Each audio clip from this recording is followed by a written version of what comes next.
Et salut YouTube et bienvenue dans cette vidéo FAQ que je vous avais promis. Ça y est, je vais vous répondre. Dans un premier temps, merci à toutes celles et ceux qui ont participé, qui ont posé des questions. Merci d'être encore aussi nombreux à me suivre et à de plus en plus nombreux à me suivre. Donc cette vidéo, elle est pour vous. On va commencer donc par les questions. Donc une photo de Psycho Sensei. Pourquoi as-tu commencé YouTube?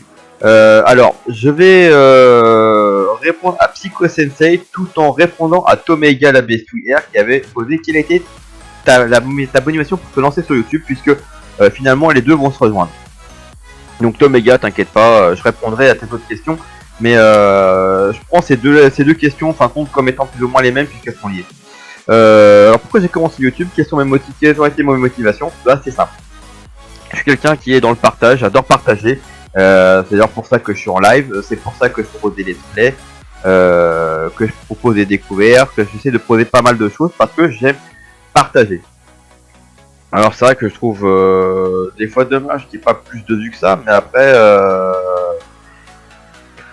c'est comme ça, c'est YouTube, mais je continuerai de toute façon quoi qu'il arrive. Et qu'est-ce qui m'a fait donc que j'ai commencé? Bah c'est simplement voilà l'envie de partager, que ce soit en offline ou en live, mes passions, ce qui me fait kiffer. Et des fois, je fais des coups de gueule parce qu'il y a des choses qui me plaisent pas, que j'ai entendu, que j'ai vu et que j'ai envie de réagir et d'en parler, et d'en discuter.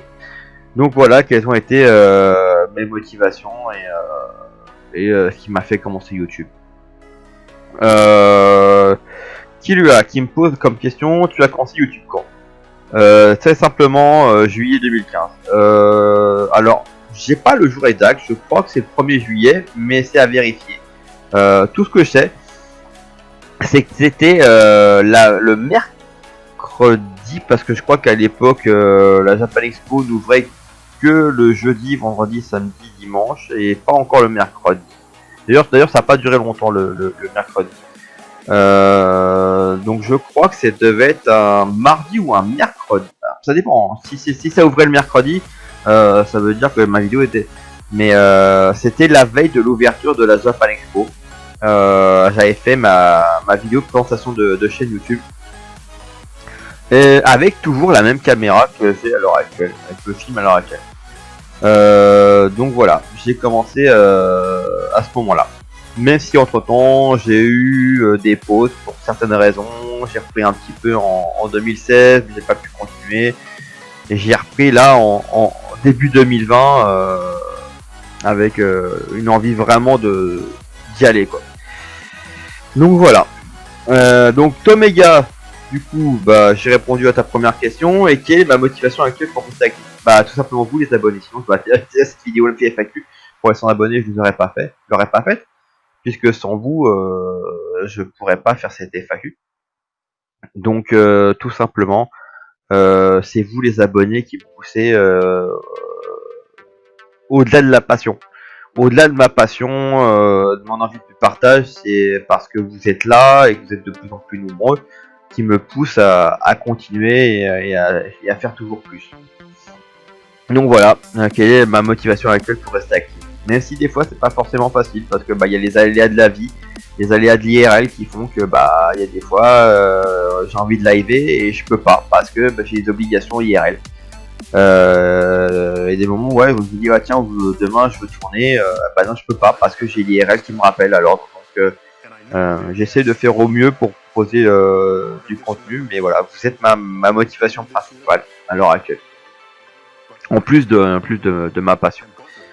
Oxcoon, alors quel matériel utilises-tu pour faire des vidéos? Bah à l'heure actuelle un PC, je crois que c'est un Asus i3, n'importe quoi, i5 3 GHz avec une GTX 1050 de 2 Go DDR5, 12 Go de RAM et je suis en double écran, puis j'ai une webcam basique à 720p essentiel B parce que je fais avec les moyens que j'ai pour pouvoir et sinon pour l'heure actuelle je vous avez pu voir récemment avec mes lives Et j'ai une PS4 avec un abonnement qui me permet de pouvoir jouer et streamer.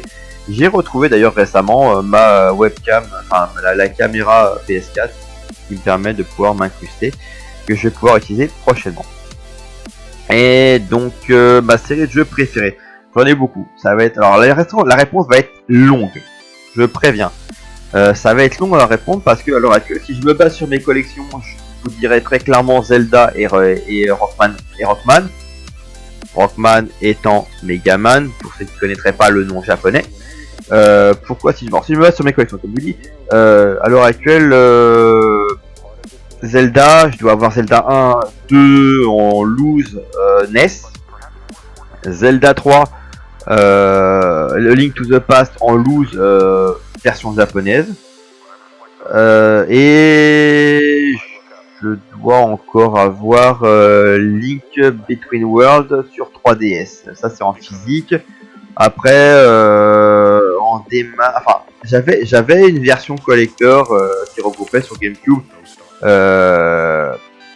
Zelda 1, Zelda 2, Majora's Mask et A Link to the Ocarina of Time et Master Quest. Pour des raisons que je ne citerai pas, je ne l'ai plus. Donc voilà, si je me base sur sa collection, ça serait ça. Rockman, parce que j'ai en loose, non, Rockman X1 je l'ai en boîte, et Rockman X2 et 3 je les ai en loose, donc pareil sur Super Famicom, et que j'ai racheté récemment Rockman Collection sur PS4, la premier volume, et Rockman X Collection, pareil, premier volume. Ensuite, après voilà, j'ai racheté pareil récemment en démat du Castlevania, et que c'est une série que j'affectionne particulièrement. Vous avez pu le voir du fait que j'ai fait un let's play sur Circle of the Moon, j'ai fait une découverte sur un autre Castlevania, j'ai du Curse of Darkness 1 et 2 que j'ai en démat. Donc voilà, après pareil, si on me demande aussi en série de jeux, je pourrais vous donner aussi les King of Fighters, qui est une saga que j'affectionne particulièrement, qui est pour moi une des meilleures sagas de baston de l'histoire du jeu vidéo. Mais si vraiment je laisse mon cœur parler, c'est pour ça que je vous dis que ma réponse va être longue, parce qu'il y a beaucoup de séries de jeux que j'ai apprécié durant ma carrière de joueur, si on peut dire ça comme ça. Si je laisse parler mon cœur, ça va être Zelda. Ça va vraiment être Zelda, c'est vraiment le jeu que j'affectionne particulièrement. Et je crois que Link to the Past, ça va être le jeu que j'ai le plus terminé avec Ocarina of Time et Majora's Mask. Mais des trois, c'est vraiment Link to the Past que j'ai dû finir.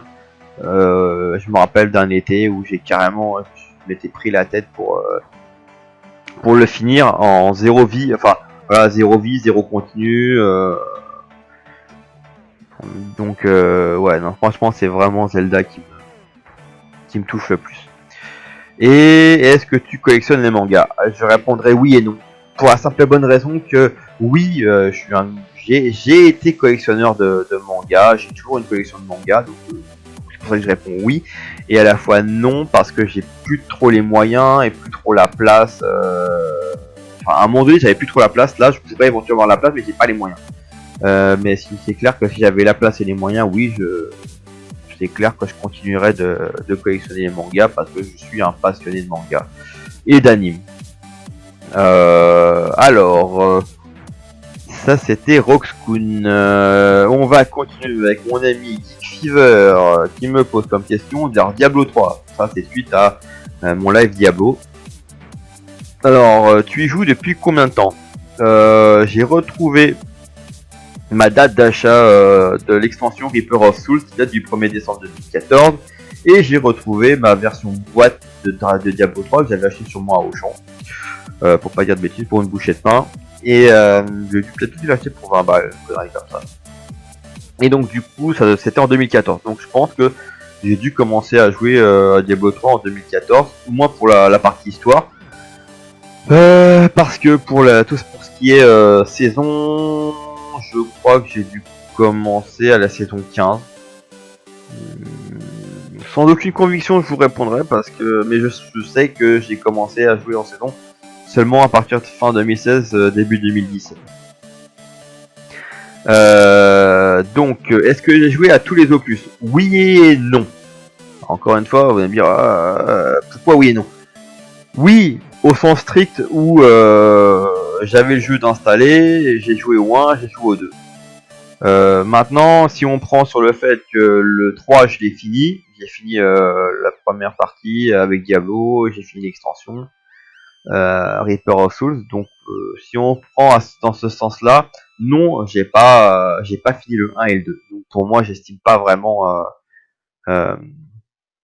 y avoir vraiment joué, quoi. Je peux pas comparer le temps que je passe sur Diablo 3 et le temps que j'ai passé sur le 1 et le 2. Donc pour ma part, voilà, c'est pour ça que je réponds oui et non. Et alors, mon fantasme en jeu que j'ai pas encore réalisé. Alors, c'est vrai que ce qui est génial avec les jeux vidéo, c'est qu'on peut vivre beaucoup de choses. On peut être beaucoup de choses. Et je pense que le fantasme le plus fou va me venir des jeux comme GTA. Alors, attention, hein, je mets des guillemets, attention, je mets un Peggy 18. Je mets un Peggy 18 sur ce moment-là.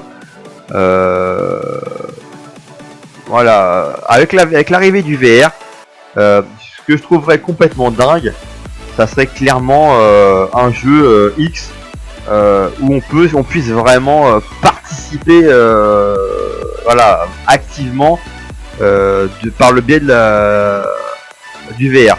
Alors attention, hein, qui dit fantasme dit pas forcément quelque chose qu'on le fond, ça reste un fantasme. Mais voilà, je trouve que ça serait complètement dingue qu'un jeu X sorte en utilisant le VR. Ça serait assez marrant. Mais voilà, je dis bien, voilà, je mets ça avec des guillemets. Hein. Si je devais voilà, aujourd'hui, je m'autoriserais pas à dépenser de l'argent pour un jeu comme ça, juste pour entre guillemets réaliser un fantasme, un pseudo fantasme. Mais non, je trouverais ça plutôt marrant. Voilà. Et je terminerai donc par mon ami Jason The Gamer. Va-t-il continuer les critiques de films? Alors, déjà, de base, ma chaîne, si vous reprenez ma deuxième vidéo en 2015, c'était une critique manga qui était un retour manga acheté à la Japan Expo en 2015. Alors, j'ai retrouvé donc justement certains mangas que j'avais à mon appart. Et je me suis dit pourquoi pas ne pas faire des critiques et voir avec mon œil de 2020, 5 ans plus tard, comment est-ce que je trouve ces mangas là, et puis peut-être en parler, voilà, tout simplement dire ce que j'en pense. Donc je vais essayer de reprendre les critiques manga, et pour répondre à ta question, il y a toujours Parasite Eve en suspens, mais c'est en suspens parce que j'arrive pas à trouver une version film potable de Parasite pour pouvoir faire une critique. Mais dès que je trouve une version potable, je ferai la critique de Parasite Eve. Et oui, je pense que je vais continuer les critiques des films, mais il faut que j'arrive à trouver des films que j'ai envie de parler et que je vais pas non plus passer mon temps à massacrer, parce que parler de films nuls, je laisse le loisir à d'autres personnes de plomber des films. Je préfère plutôt parler, être positif, et même si voilà, tous les films ont pas que des bonnes choses, hein, mais je préfère parler de films qui ont malgré tout un petit cachet, quelque chose qui mériterait de au moins susciter l'intérêt à regarder. Donc voilà, j'ai fini de répondre à vos questions. Merci d'avoir posé vos questions, merci d'avoir participé à cette FAQ. Maintenant, on va passer à la partie après FAQ, où, comme vous avez pu constater, j'ai commencé à liver via la PS4 parce que j'ai pas d'outil de capture pour pouvoir faire ne serait-ce des let's play ou des découvertes, donc je suis obligé de passer par la PS4 pour liver. C'est pas grave, j'ai retrouvé ma caméra PS4 gentiment offert par Sony PlayStation France, et donc du coup je pense que je vais pouvoir liver prochainement sur des jeux. Alors il y en a un, ça va être pas trop une surprise, The Last of Us Remastered, parce que je l'ai avec l'abonnement et que c'est un jeu que j'ai commencé sur PS3, que j'ai toujours pas fini, et que j'ai envie de terminer. Pas parce que il y a le 2 qui est sorti, mais parce que ça fait un moment que je l'ai et que ça serait bien que je le finisse, et que ça pourrait être sympa de le faire en live. Ensuite, il y a un jeu qu'on me tanne, ou me n'arrête pas de me dire quoi, t'as pas fait ce jeu là, c'est Bloodborne. Je l'ai, et je sais que je vais roter du sang. Je sais que je vais pas mal criser, mais à l'autre côté, pour en avoir vu des vidéos, des let's play, des lives, c'est un jeu quand même, malgré tout. J'ai envie de voir ce que ça peut donner. Donc je ferai des lives sur Bloodborne, et il y a deux autres jeux que j'ai acheté avec ma PS4 à l'époque en 2016, c'est Assassin's Creed Unity et Syndicate. Ces deux jeux là, je prendrai pas du début, je terminerai ma partie là où j'en étais en live, simplement, histoire de profiter d'être ensemble pour pouvoir les terminer. Et il y a un autre jeu, là par contre ça sera le Let's Play que j'ai laissé en suspens depuis un petit moment, et ça me saoule. Ça me saoule de le laisser en suspens, donc du coup voilà, il y aura le nombre de vues qu'il y aura. Mais moi je vous invite à aller voir, parce que pour moi c'est un jeu qui me reste un gros coup d'œil. C'est La Terre de Milieu, l'ombre du Mordor. Allez voir mes vidéos parce que ouais, j'ai envie de terminer ce let's play, et donc j'irai jusqu'au bout. Même si je fais que une vue, là je le dis clairement, je suis cash. Même si j'ai que une vue, je ferai le let's play jusqu'au bout, parce que c'est un let's play qui me tient à cœur, c'est un jeu qui me tient à cœur, et que j'ai l'intention de terminer, et de pas laisser un let's play en suspens. Donc voilà. Donc je crois avoir dit à peu près les choses. Je vais continuer mes lives de Cannes parce que c'est les 5 ans, qu'on est toujours dans la partie 1, on va pas tarder à passer à la partie 2.